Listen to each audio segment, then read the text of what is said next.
Arestado ang isang nasasakyan pang suspect sa pang-hold up sa Shaw Boulevard sa Mandaluyong.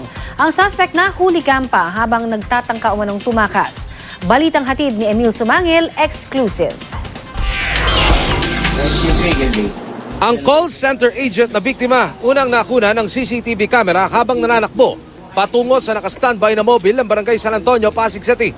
Ang sumbong ng dalaga, hinold up siya sa kaba ng Shaw Boulevard. Pag-responde ng mobile kasama ang complainant, mabilis na itinawag sa command center ang holdapan. Saka pinamonitor ang crime scene para tuntunin ang suspect na ayon sa sumbong ay naka-leather jacket.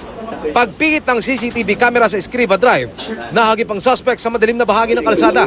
Di na niya suot ang leather jacket at unay tinangka niya itong iwan sa outpost ng traffic police. Pero tila nagbago ang isip.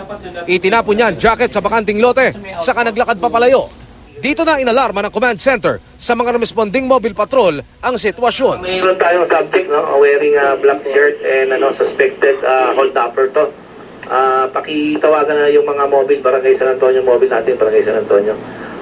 Toyota Innova ang sasakyan ng suspect. Lumabas siya ng Shaw Boulevard. Dito na siya hinabol ng mga otoridad. Pagsapit sa kanto ng San Miguel Avenue, dito na siya kinat ng mobile. Lalong di na nakaporma pagdating ng iba pang responde. Arestando ang suspect na si Edelberto Patricio. Na-recover ang bag ng biktima, laman ng instant noodles na inakala raw pera ng suspect. Ito ay sinundan mula sa kanyang pinagtatrabahuhan at inabangan. Pagdating doon sa may portion ng isang madilim na portion sa may Shaw Boulevard, doon na siya tinutuk. Actually, already coordinated with the Quezon City operatives. Maaaring mai-link to sa mga previous na hold-upan doon sa Quezon City. Ayon sa Pasig Police, baka may kinalaman ng suspect sa naganap na hold-upan sa Barangay South Triangle sa Quezon City nitong nakalipas na buwan kung saan Toyota Innova rin ang sasakyan ng suspect.